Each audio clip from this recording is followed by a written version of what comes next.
Tonight on The Edge, a man wanted for shoplifting from Target is then targeted by police. And now not only is his car busted, so is he. Police wanted to get this guy off the streets because he was putting lives and property in danger. Yeah, you saw the reckless behavior captured on dash cam.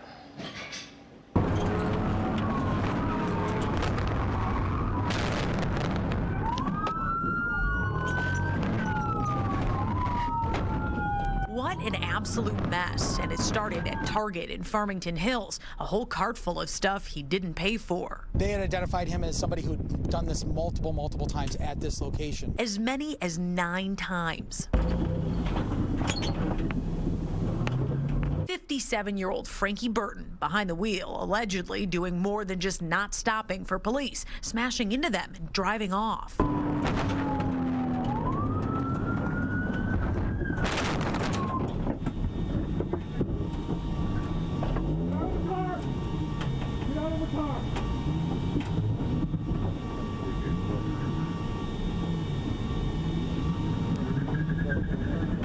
At one point, officers with their guns drawn, Burton still doesn't stop. Farmington Hills Police Chief Jeff King says retail fraud is not something they would typically chase for, but this escalated quickly. It elevated to a felonious assault with a vehicle. At that point, we couldn't tolerate that anymore. We were going to pursue. Chief says Burton was going 100 miles per hour at times, 9 Mile, Greenfield, ending up on 8 Mile in Detroit.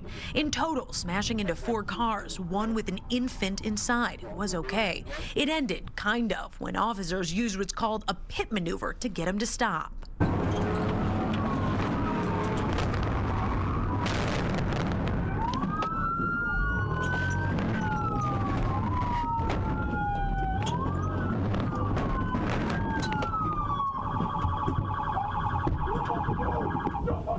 He didn't get very far. That's stupid. Yeah, man, that was dumb. That was dumb as man. An accused criminal with a conscience and allegedly crack on him. And I apologize to the city. That was dumb.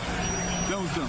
He told officers all he had to do was stop, and he was right. This isn't a good look for Burton, who already has more than a half-dozen felonies on his record. This is a growing trend that is extremely concerning to all law enforcement officers, and it should be for the community also. Chief says this is the 5th chase their officers have been involved in just this week, calling for the Michigan legislature to add an enhancer when you run from police, similar to the felony firearm charge when you use a gun while committing a felony.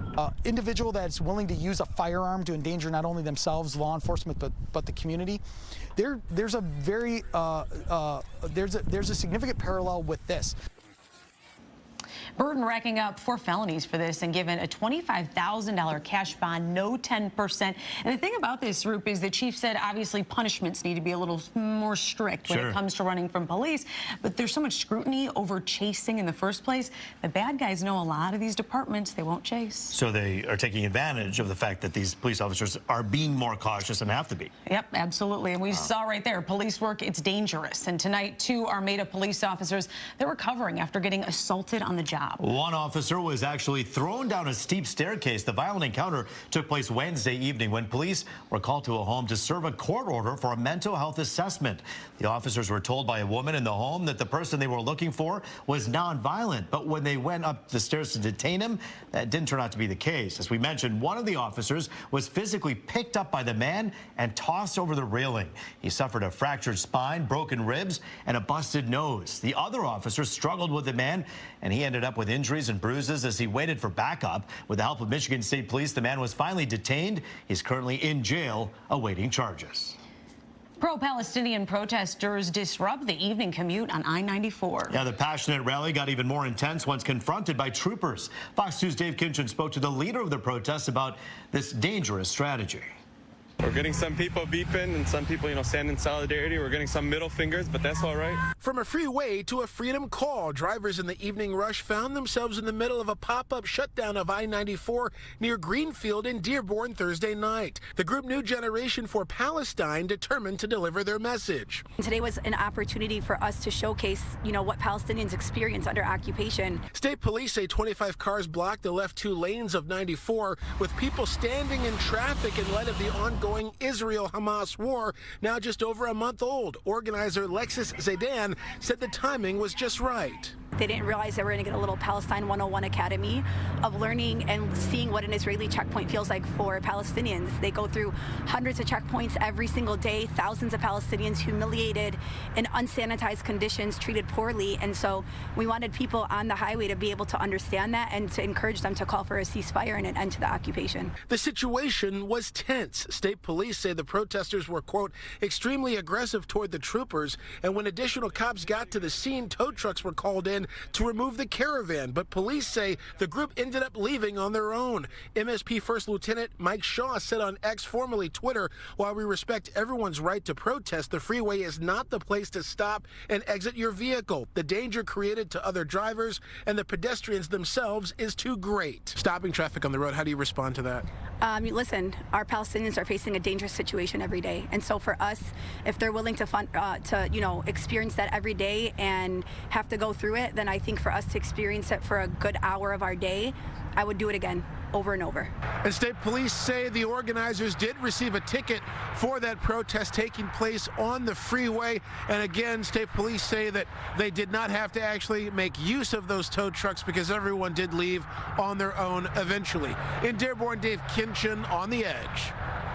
You know, today's protest comes as there's a possible diplomatic breakthrough in Gaza. The White House says Israel has agreed to 4-hour pauses in the fighting to allow for humanitarian relief. However, Israel has not confirmed that information. Also new today, Islamic Jihad claims they've agreed to release 2 Israeli hostages, but at this time, no one has been released, despite reports of a humanitarian pause. President Biden says he is pushing for a longer 3-day humanitarian pause to allow civilians to leave northern Gaza and buy time for more hostage negotiations. Officials in Israel say that's not on the table right now.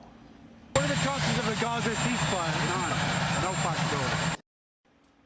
The White House says the Israeli military will give at least 3 hours notice ahead of each humanitarian pause. But here in Michigan, Palestinian supporters say it's not enough and they no longer support the president. We will not support those who support genocide. Muslim Americans holding a rally in front of the federal building in Detroit today, condemning the U.S. tax dollars that are being sent to Israel by the Biden administration. They say they won't vote for President Biden in 2024. If you don't vote for Biden, does that mean you're going to vote for Trump? Not necessarily. Then you're not. Then who are you going to support? I don't know. That's my business.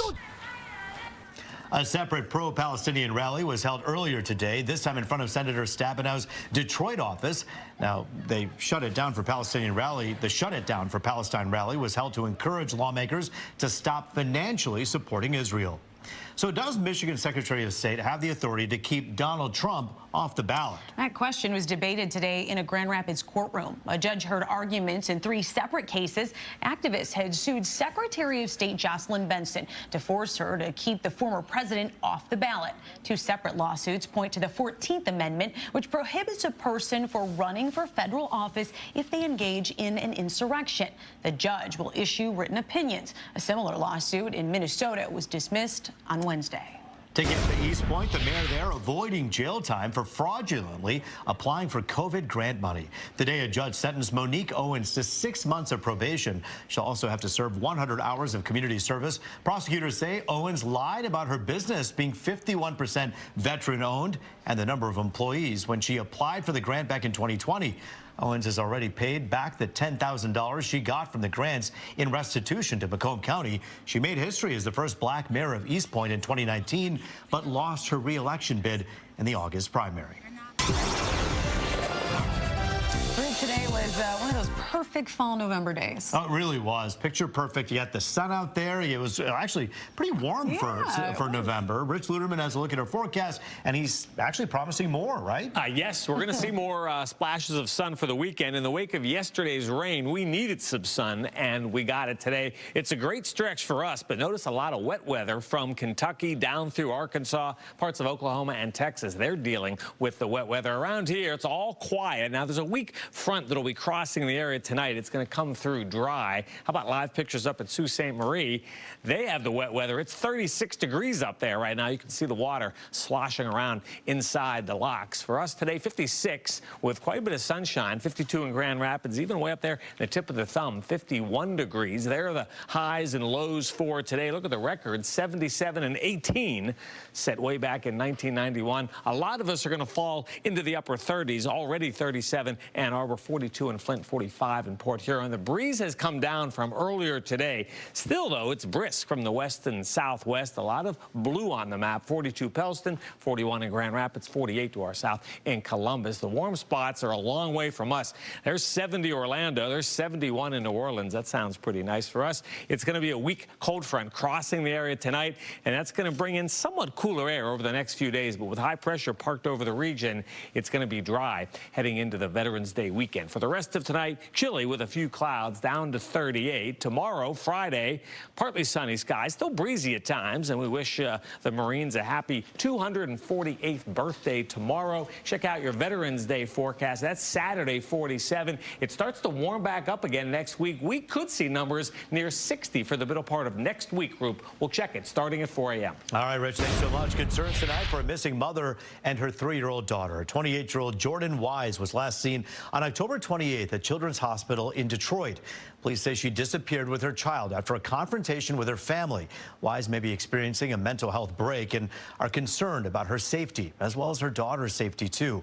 Anybody who has any idea as to where they are, call Dearborn Police or Crime Stoppers at 1-800-SPEAK-UP.